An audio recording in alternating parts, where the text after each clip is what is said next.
Hello, Peter. Hey, Red. It's great to have you again. This is our fourth interview. For people that are new here, could you introduce yourself, like your name and the date? Sure. And my name is Peter Farrington. I'm an artist, and it's July 15th, 2025. You have come in with the biggest painting I've seen yet, which is the fourth painting. And the last one was the field, right? With the Flowers. With the flowers. Well, yes. Well, would you like to tell us about this painting behind you? Sure. I was actually looking it up. I painted it in April 2014. So again, this is very early on into my painting experiences, and it was part of the fusion art that I spoke about before, which is a group art event which we paint according to a particular theme. 30 of us roughly in a room for the entire day, although we're painting roughly for about, let's say, 6 hours. When we start, we listen to music, we have a theme that we paint to, and then we spend maybe 5 or 6 minutes meditating about that theme, and then we paint out of our heads whatever comes to mind, whatever you feel like painting, you do. So the theme for this one, and I was surprised because I'd actually thought of this painting as resilience. That's how I'd always thought of it. And I'd written on the back, renewal. And I thought, renewal? Why would I have written renewal on this one? And the theme of it actually is next step. And I thought, how did I get it so mixed up over all these years between what we were supposed to paint about in terms of the original theme and what I ended up thinking that it was called? So the reason for that, for me, I realized, is because paintings, like people, aren't the same. They change. The experience that we have with a painting and the meaning we get from it isn't always the same. So this one shifted quite a bit for me over the space of, let's say, 11 years in terms of what its meaning was. But they're all linked together. So I painted this one, again, I say, with about 30 people. And I experimented a little bit. Again, it's a painting that was done in a traditional way on a easel. However, I used brushes almost as much as I used these Rubbermaid sticks that you use for painting that you can carve paint out with. So I painted a combination, actually, now I think about it, of horizontal, where the canvas is lying flat, and on an angle. And I used sponges. I used many different things just to, again, experiment, to play, to see what would come up. And I was painting really from feeling, from ideas, and I just went with it. The idea behind this particular painting, as you can see, there's a shrub of some sort in the background. The stalks of the shrub are very stiff, very rigid. And for me, this is the foundation of who we are as individuals. And this foundation can be a foundation that you can build upon, and that's very useful for a certain phase of your life. But then again, maybe something changes in your life, and these become more hindrances than help. And this is where the next step really made sense to me, because this was really my life, we can say, when I was in Canada. So I built a good foundation. I've been working with the federal government of environment for many, many years. I had a family, 2 beautiful sons, a good foundation, but there was something in that was holding me back. When I moved to Oman in 2008, that was for me the beginning of the next step. It was a big step, and I left all of that rigid behind, in a sense, that structure, but it was still a part of me. And so that's the background of this painting here. And the greenery and the different colors, like the color of the leaves are like yellow and orange. So this is a little bit of moving into autumn, to fall, when the leaves start to fall, and then you have that period of quiet and then regrowth again. So in this particular instance, what happened was, in the foreground, I painted where I was at now, which was an abstract kind of rose, very gentle, very delicate, and it arose out of that foundation that I had built, but now had essentially discarded, in a sense, like maybe a caterpillar turning into a butterfly, or like an exoskeleton from a snake, and then you grow, maybe I'm not a snake, but some growth of some sort where you're shedding your old skin and you're developing a new one. And this particular new one was, again, into something very delicate, but again, very, very resilient, very powerful.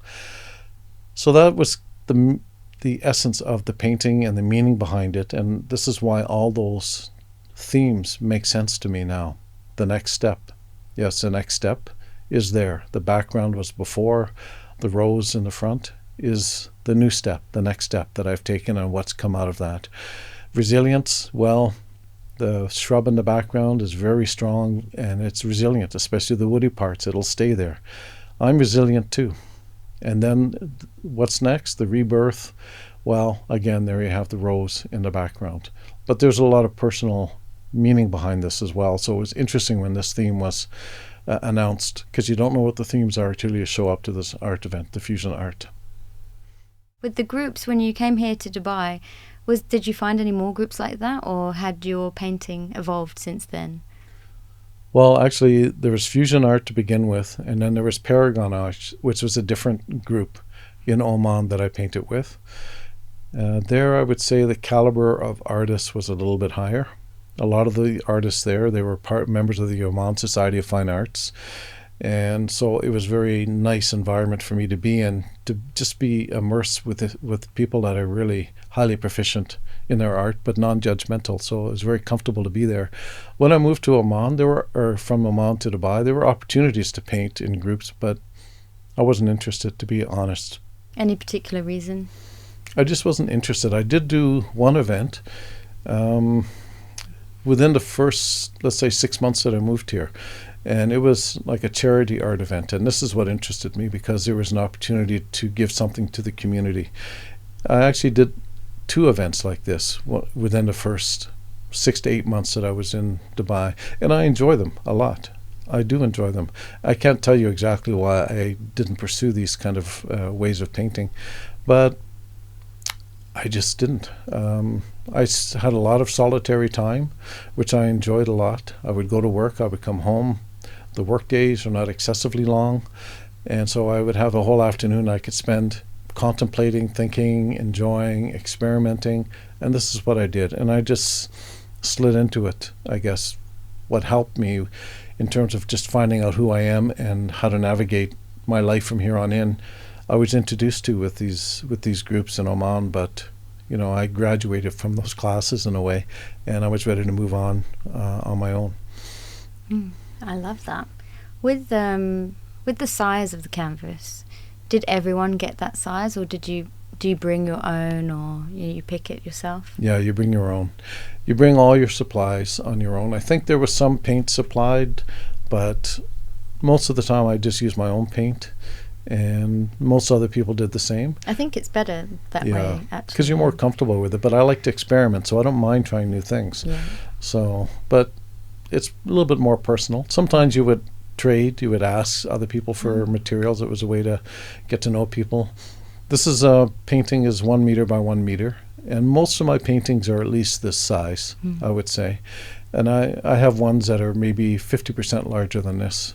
And the limitation for me is what will fit in my car. And that's really how I decide how to choose canvases. I like to have a bigger canvas because I think I maybe explained this before. It forces me to physically open up. It forces me not to be like this, where I sort of contain my emotions and feelings and thoughts. I have to express myself more fully. And I see the benefit of doing that. So I like the bigger canvases. Back to the whole time of the next step, it was so meaningful in so many different ways. It was really a challenging time for me, actually, when I did this painting. And one of the lessons I learned from this and surprised myself with at that night, because what we do, as I mentioned in an earlier podcast, was when you finish your painting and everybody's done, so the gong goes off, time's up, now we have to talk about our paintings. We go up one at a time, we explain. And it was a really fun experience to do that. And when I went up and talked about it, I remember thinking, my God, I'm actually in a pretty good state of mind. I'm actually feeling fairly stable, fairly content, and even happy. And then I explained why I was a bit surprised by that, which is why the whole notion of resilience sort of resonated with me, because over the previous, let's say, 6 months, I had lost my job. I got fired, and It was actually a blessing in disguise. I couldn't stand it. It was awful. And but moving from that situation, and maybe I shouldn't say this, but I wasn't living in Oman at the time in a way that if the authorities found out, they would have been happy about. I didn't have residency, so I was a little bit fearful that I was going to get caught during this time. But I love Oman so much, I couldn't go away. And so, but there was that kind of tension going on. All the money I had invested disappeared. I don't know what happened to it. All of it. I was almost broke. So I had no job, no money. I got divorced in that same 6-month period. And so I got divorced before I lost all my money, which was over the space of only a couple of weeks between the final signature of the papers and me discovering this about my financial situation. So it was a bit like, how many shocks can you have? About a month and a half before I did this painting, I was the godfather of my brother's son, Andrew. And sadly, he passed away.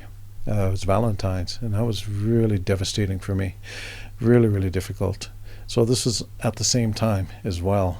He was such a sweet, gentle soul. He was like an angel. He was so beautiful person. Very, very gentle. He was amazing. I really loved him. Didn't see him very much, but just the feeling of peace and tranquility I had when I was around him was, I'll never forget. So we lost him as well. And my muse, who I talked about when I first saw, we decided we just had to part ways. It was too difficult for us. Cultures, age, language, you name it. There were just so many differences, too many. And it was very difficult for both of us because the resonance was instantaneous. I've never experienced anything like this before in my life. And as I said, I think in the first podcast, this brilliant light that I saw that emanated from her was like bewildering, stunning, astounding, and triggered many things that I'm experiencing now, like painting, for example. So we also parted ways, and she formally said, here, we can't see each other anymore. And I was very sad about this as well. So all this happened in about 6 months. So one of those events is considered to be traumatic, and it is, and it can be. And with all those things going on, I painted this, and I felt actually pretty good. I was really surprised, really pleased. And it told me something else. I'm not exactly sure what it was, except the words resilience come to mind, that in spite of all these external circumstances, there's still a lot of good things going on, that you're still alive, you're still able to do things. And it was a message that came through to me, and it still today comes through to me when I look at this particular painting and think about it. It brings back these kind of memories, but in a good way. This is the story behind this painting. It's really beautiful. Like, even when I look at it, I see like a shrub and a rose, but I also see like lungs and a heart, which when we breathe and we stay alive and we keep breathing, it keeps our heart pumping. And the way that flower is, did you mention it was a rose? Or it's like one of those, it's a particular type of rose that has lots of petals. Yeah. I don't know the name. You would. Red rose. But it's like blooming, it's in that tight period where it's about to fully bloom. So you can see that shrub has been through something, but now it's still growing and it's still blooming. It really is a stunning painting. Oh, thank you. It's even protecting, like shrub is protecting the rose in a way. Right. So the rose is able to blossom underneath its cover. Another thing that comes up when I paint, or at least used to come up fairly frequently, I would say for about the first 5, 6, 7 years, almost every single painting. And then it dropped off for a little while, just in terms of what other people would say when they saw my paintings. And this one of my friends said, "Oh my God, look at the peacock." And I said, "Peacock? What are you talking about? There's no way this time." And she goes, "Yeah, it looks like a peacock. It's about to take off." What? What is it about the peacock? It keeps showing up, just like Van Gogh keeps showing up. Peacock as well keeps happening. And peacock means spiritually, and even in more conventional religions, rebirth. Jesus was associated with the peacock, for example. And so this was a consistent, persistent kind of theme that was coming through my paintings, and this was, again, happening. So this is something else I really love about painting, at least in the way I do, without painting with any particular idea in mind, except from feeling, and then going with, let's say, conventional, if you will, kind of symbolism that would mean something to me, at least in a subconscious way, because I wasn't doing it consciously, except with respect to nature. Most of my paintings, if not all of them, have a nature element to them. But there's a lot of symbolism that would show up in the nature. As I'm focusing on that, these other bits would show up, would appear, which I'm not conscious of until after it's dried. And this is what's really fun. It's like being Christmas Day. You do all this, you're concentrating on it, and then you maybe even leave it for a while. You come back and you see this gift. You go, wow, it's so nice. Which is one of the great joys I have with painting. So you went up in front of the class to explain what you had just painted. Was it the same as what you've just said now, or was it different then? Pretty similar. I mean, we're talking 11 years ago now. I don't have the best memory, but pretty similar. I explained all the personal things that were going on in my life. I talked about the motivations behind the painting and what was in there. And I also know that when I was speaking, that the other artists that were in the room were very attentive and very moved, which was very nice. It wasn't the intention, but it was clearly, for me, something that resonated with them as well, which was a nice feeling to have. And one person I saw, he was using his phone, and he taped the whole thing with his phone. He didn't share it with me, which is fine. I didn't ask him, which is also normal for me. And but it was a really nice experience. I used to really enjoy those a lot, actually. It's kind of, in a way, not that one required validation, but I mean, I was just starting out. So it's nice to know that you're kind of part of this community and people appreciate what you're doing, they value what you're doing, and you feel like you're moving it in a good direction. And it felt right. Again, I use the word feeling a lot because that's very important. Why did you decide to bring this painting today? There was a couple of reasons. One, the last time we did a taping, you said, Peter, I know you said there'd be some choices, let people decide, but it was either during the interview or afterwards. You said, bring the very next painting that you did after this one. So that was one of the reasons why I brought it. And then when I actually took it out and had a look at it, because I was still deciding which one I might bring, I thought there's really some, for me, personal, interesting stories behind it. It's got a lot of meaning for me. And like I mentioned at the beginning, its meaning has changed over time. It's like I've grown with it, or I've been able to read it in a much more full way than I have before when I initially did it. So that's why, and I do like it, and it's kind of like going back in time a little bit and just kind of reminiscing. When I first pulled it out from the cover, I noticed that the background is like bright lilac, which I was like, wow, I wasn't expecting that as a background. Which is interesting because then the lilac and the green is kind of peacocky. And I did think peacock when I saw the corner of it, which was funny. But when I pulled it out, I was like, oh, it's the shrub painting. I didn't know the name of it or anything, and you hadn't told me anything about this painting. So is this the first painting that you did for yourself? The others that we've had have been accidentally with someone else in mind or matched someone else's journey. But this one is very personal to you. Yeah, this would be the most personal. I mean, the one about the field with the flowers was also very personal, but it was for an auction. It was with a particular purpose. This one definitely was very personal in terms of all my experiences, and a way for me to, in a way, express all of that at once. I have others, though, that are very personal for me as well. One way or the other, they're always something about me. And I think this is the way it is with artists, that there's a little bit of them or a lot of them in it. If it's abstract or impressionist, then it's not so obvious sometimes what it is about that person, and it enables others to find themselves in there as well.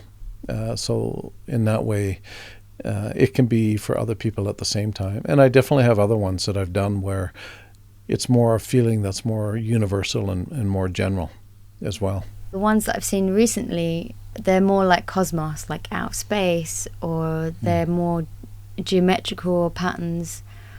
Do you feel like you go through different phases of what you paint? Or is it that your painting style is changing? It's the first time I've seen such a strong lilac in a painting, though, with this one. I know. I'm thinking about the lilac after you brought it up. And I'm trying to remember what I was thinking about when I chose lilac. I can't think. Oh, now I know why. Because when we were meditating, it's funny, you ask these questions and it comes to mind.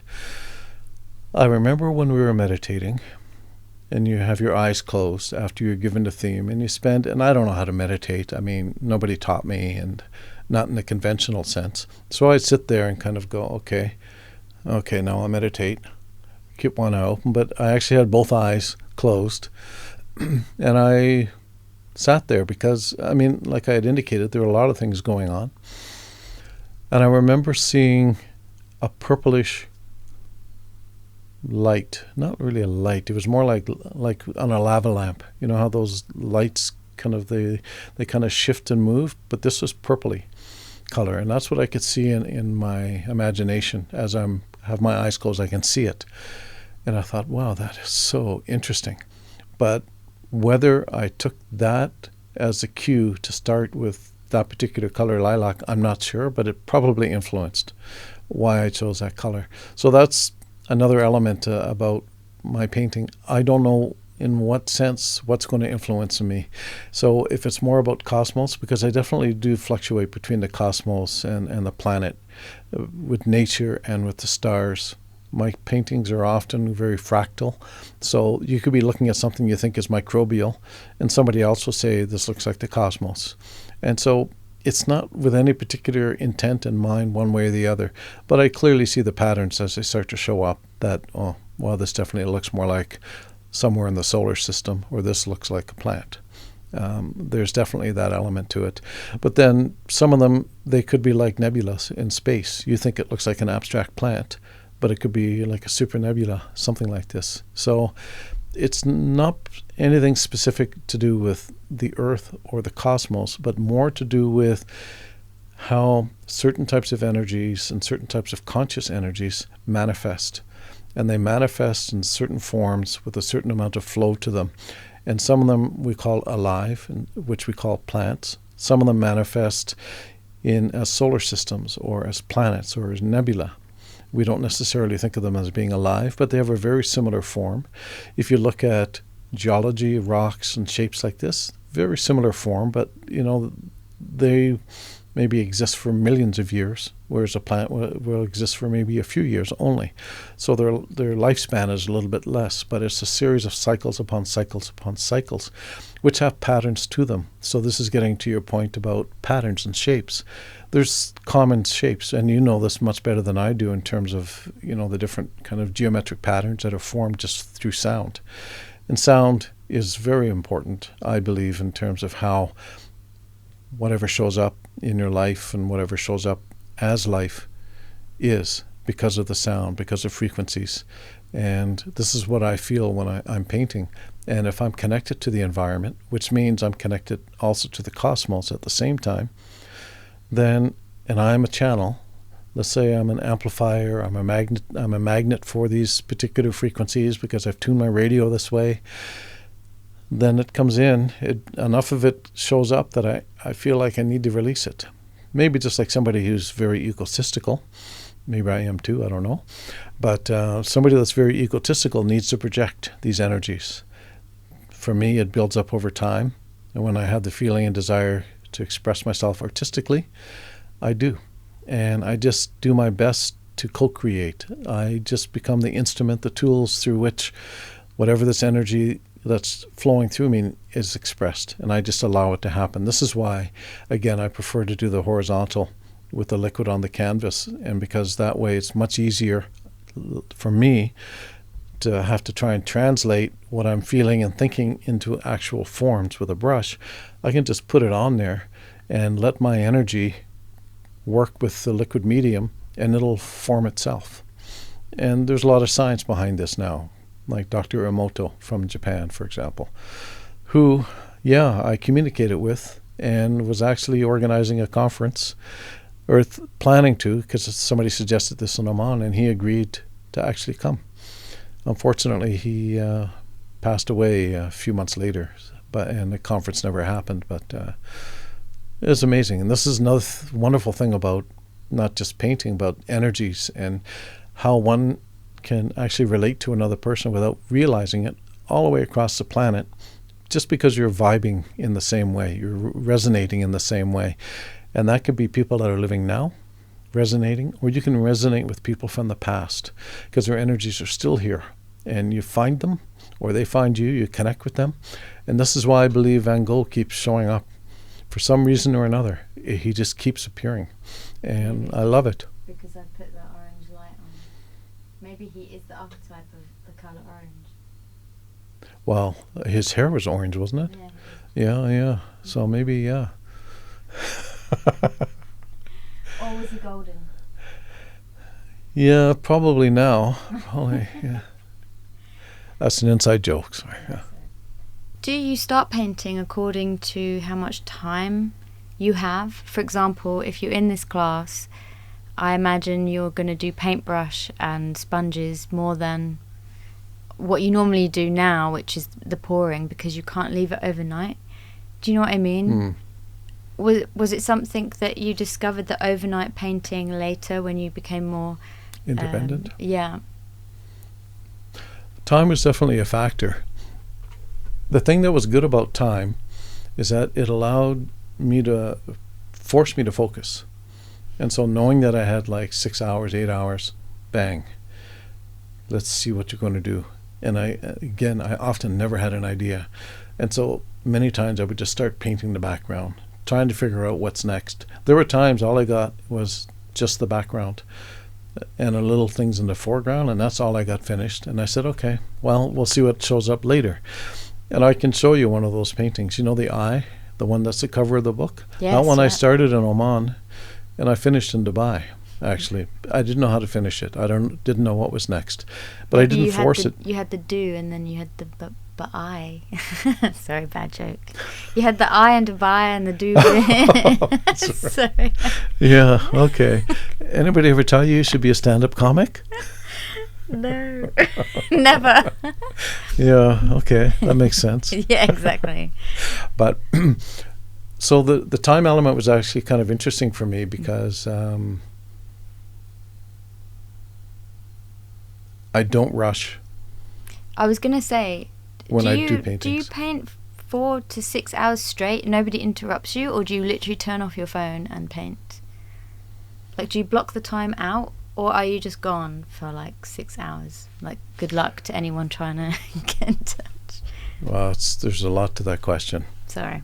No, it's a good question, because during the fusion art events, I used to have people come up to me when I was painting, and I wasn't even aware of them. And they would actually have to physically almost accost me before they could shake me out of it. And then I didn't recognize them. I still remember one person never spoke to me again after she was able to sort of shake me out of my trance. And so it's very hard to disturb me once I get into the zone, but you can't bring me out of it. And when I'm in it, I lose track of time, to be quite honest. I really don't know how long it takes. Many times when I paint, it's been building up over, it could even be months or weeks, this feeling. And so already I know in a subconscious way at least what I want to paint, and it comes out very quickly. I can paint something in an hour that if I tried, and I have those, and I could bring one which is one of the mystical, magical ones, which was painted very fast. Many of the ones that are, let's say, mystical are very fast paintings. They just get expressed very quickly, but not all of them. So it was during this time, early time, when I was painting as well in Oman, that I realized that my relationship, and probably all our relationships with time, is not what we think it is. my understanding of time. And I used to say this to a friend of mine who studied physics at university, and another friend, you remember Nancy, I mentioned in a previous, her very dear friend, was a professor of physics at university in the US. And I used to tell him, I said, time is irrelevant. And he would just look at me and almost feel sorry for me. Like, my God, is this your understanding of life and science, Peter? My God. But I would insist. And he was trying to explain to me why time is very real. But for me, time is so fluid. Time is so only in the material realm that I started to realize that paintings are the same way. Paintings are something that can happen very quickly and get expressed very quickly, or they can take a long time. Both of them have great value for me, but I don't measure the value of my paintings on the basis of how much time it took for me to do them. Right. Because it could be a lifetime of experiences, or, as I'm starting to discover, a lifetime of other people's experiences through me. I remember starting this painting in Dubai. I'm just trying to remember if it was Dubai or Oman, but I think I started it. No, I actually started it in Oman. It's when I was living in my place in Mabela, and there's a big canvas. And I got 50% done of the painting, and then I stopped. This would be maybe 2014, late 2014. I moved to Dubai. It was just sitting there in a pile with all the other ones. And then 2021, maybe, I pulled it out and said, let me finish it. I feel the need to finish it. So I finished it, which was a dramatic shift in terms of the style compared to how I'd started it. My ex-wife's mother passed away shortly after I finished the painting, but I didn't make any connection between the two. And then she sent me a photo of the picture that she was going to have at the service of her mother. I looked at the photo, and she was wearing colors in a pattern that were like the painting. And I went, that's remarkable. And then even the color of her hair, those elements are in the painting as well. And I went, wow, this is so much. And I sent Wendy a photograph of the painting, and she goes, my God, yes. And so she actually included that in the service because lovely. It was so similar. And I looked at the painting, and I stepped back a little bit from it, and it's a marshland. So, and it's kind of cool the way it kind of formed, but it's like birds arising out of this aquatic environment, and actually corals. So it doesn't quite make sense, but it's a painting. So, and from that you have grasses, and then you have these birds that kind of just show up out of the grass. Their shapes are incoherent yellow blobs, which eventually form into birds as you move up the canvas, and then they just go off into the distance. And then I remembered that her mother was from the prairies, and her father was from the prairies, from this part of the prairies where you have marshlands. And I thought, well, the theme is just perfect. I mean, again, it was the way that she was expressing for me. I got the canvas ready a number of years earlier. I would say probably about 6 years earlier. And then when it was ready to be finished, there it was. Like, I enjoy how you're constantly amazed about how these things click into place, but by now you should be like, yeah, this is what I do.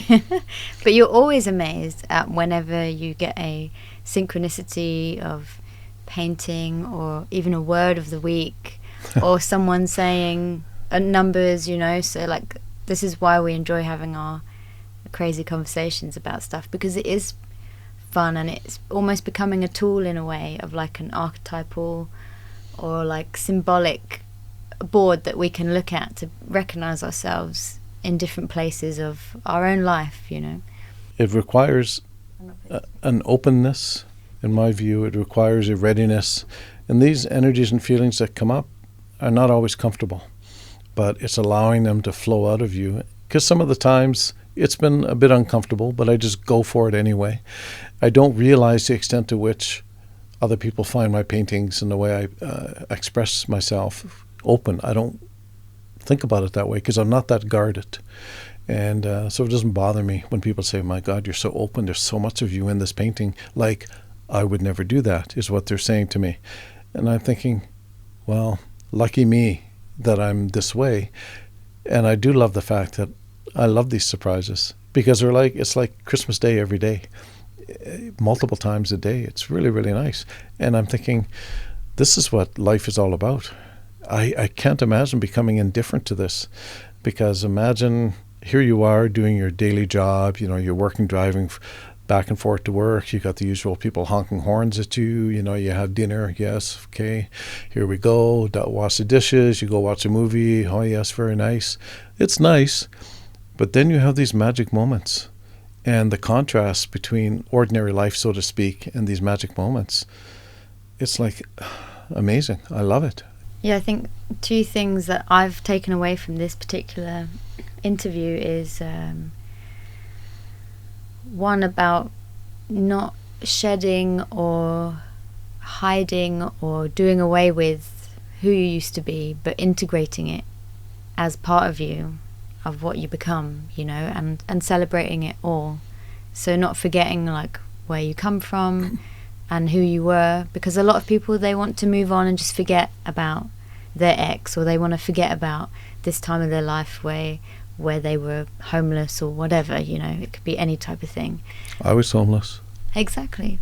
So part of it is how personal one takes their experiences. And I'm not judging or anything, but somehow not taking it too personally, although it's directed at an individual and it can be consistent and persistent. That gives a lot of freedom. And there's a lot of inbuilt, to me, forgiveness when you're not taking things so personally. So the people that are projecting onto you are just choosing you because of convenience or because you're the sort of person that they feel they're comfortable to be able to do that with. And so you're just kind of a sounding board for them, but unfortunately it becomes like a punching bag sometimes as well. Very difficult, especially when you're young, not to take that personally. But this is part of it. Forgiveness is part of it. Authenticity is also a big part of it. So not letting other people shape me too much. I mean, they did, obviously, and the environment that I grew up did shape me. But it comes down to a large extent about authenticity. And if you're feeling like you have a good sense of who you are, then you don't need external validation so much. Then you're able to share things more openly because you don't fear their reaction. It's not going to shape you. They can respond and you can be very sensitive to it, but you're not going to, in my view, suddenly change course because of it.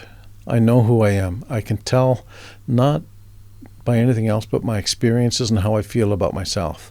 And I just move that way. And so I've been really lucky in terms of being able to sort of come to this state. And a large part of that is being in nature on my own. I used to spend a lot of time in nature. And that's a completely different world, especially when it's real nature, when you're in the wilds. It's fantastic. The feeling of oneness, of belonging, of wonder, it's incredible, like nowhere else. And then you start to really understand, not through conventional religions or doctrines or academic systems, then you really start to understand God, even though maybe you don't put the word God to it, but I certainly started to learn that way. And when this starts to happen, when God in one way or the other, and when nature in another way, which is an expression of God, starts to become not only part of your foundation, but you can feel him inside of you and feel it inside of you, then it's much easier to navigate these challenges. And I was fortunate when I was young to be able to have that opportunity to do it. Not everybody does. So that's interesting. This is very similar to a conversation I had just before it came up about doing things to please others. And I'm not saying that's particularly what you were trying to do here in this instance, but how you were doing a lot of things, and like this individual I was talking to, he was COO, he was the national team basketball player from his country in Europe, as a PhD and all sorts of things. He had so many, everything he touched turned to gold, so to speak, yet he was not happy. No matter how well he did, no matter his achievements, he was not happy. And he discovered for himself that it's because he wasn't really doing something for himself. He wasn't doing something that was authentic to who he is and how he is. And I'm not saying that's the case for you, but in many instances, I feel this is the case, that people don't know who they are, don't know how to be. So they do things for other people. So at least you become accepted, and at least it buys you some time in order to figure this out. But in fact, you don't have time because your schedule is so long. It's never ending, and you're never going to achieve it because the following day you have another list of things to do, besides the things you didn't do right or didn't get done the day before. Imagine all of that versus how I paint. I do it for myself when I feel like it, or when the feeling comes, because oftentimes it's not when I feel like it, it's when something else decides it's time for me to paint. And I can do it in an hour. I can wake up in the middle of the night and feel compelled, and I go and I add some colors to it. Often it's dark, like I barely turn the lights on when I'm doing it, so I don't really know what's going to show up, which is another surprise in the morning. Oh, I did that. So it's a very, very different way than functioning with lists. And for me, this is where so many wonderful things have happened, because it's very, very personal, individual exercise that doesn't have a prescribed kind of formula that's required to follow. That's why also I'm very pleased that I never took art classes. I took a little bit in high school. I tried a couple of times outside, and one of them I quit. I said, sorry, I can't draw a straight line. You've proved to me I can't. So I don't draw straight lines. I'm not going to bother trying. So, because this is the way I paint. This is the way I express myself. I don't want to express it any other way. I don't have any standards to meet but my own. And so, yeah, I just couldn't imagine living with lists.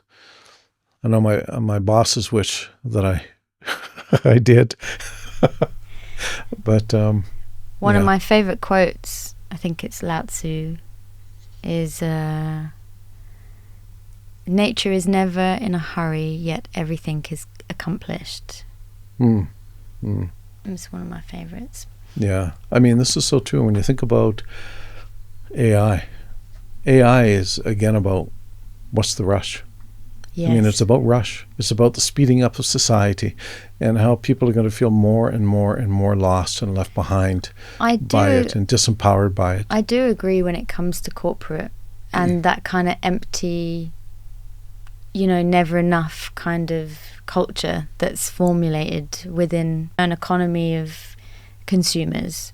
Like, yes, but you can, as a tool and it used the right way, I think I'm always on the fence, off the fence with AI, because I'm finding it useful, but not for my art. I don't want it to write the poems and that's a human thing to me. I'm not saying that AI can't be human, but I would rather it figure out a disease, or, do you know what I mean? Be able to give me information quickly about how to save my cat's life or who to get in touch with, Yeah. Yeah, no, for me, I feel the same way. I mean, I grew up in the 60s, essentially.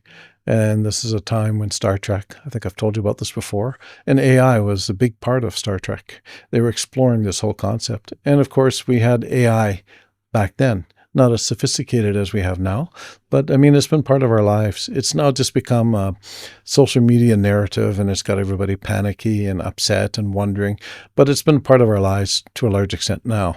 And I agree with you that if we use it as a tool, then great things can be achieved. Corporately is one thing, but many individuals I talk to are terrified by AI. They feel like they're going to become irrelevant very soon because what they believe and what they understand and what they do will be replaced or not enough. And I think that's really too bad. I agree. Do you think that your painting style or how you do painting has changed since you've been doing these interviews? That's interesting. Well, the first thing about doing the interviews, it's made me more reflective because, like I said before, I just do something because I feel like it, then it's done. I get some interesting interpretations. I love those interpretations. They mean a lot to me. But now I'm looking back and starting to recognize patterns in how I do things, what's showing up.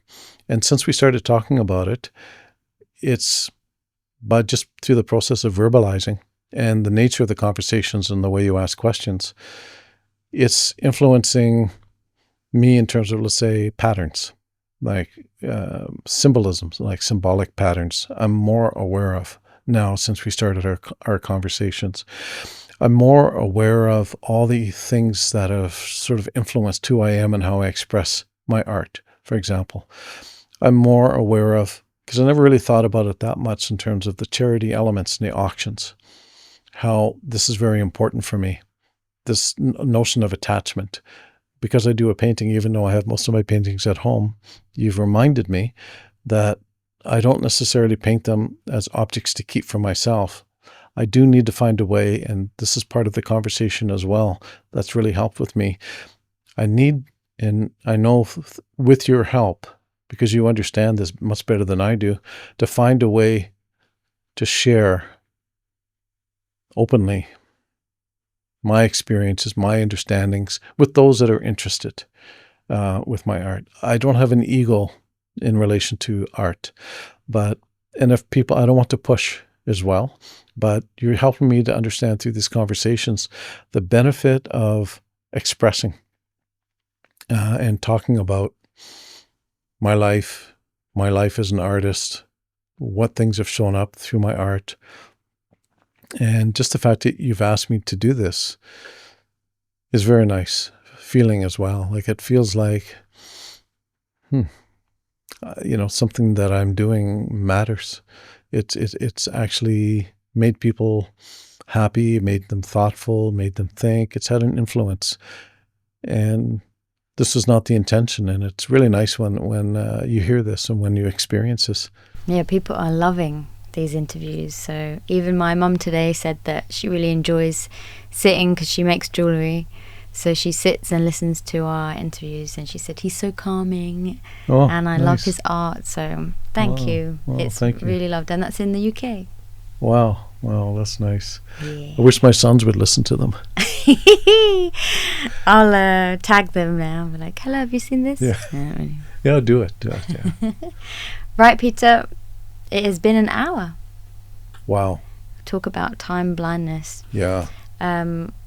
Thank you so much for today.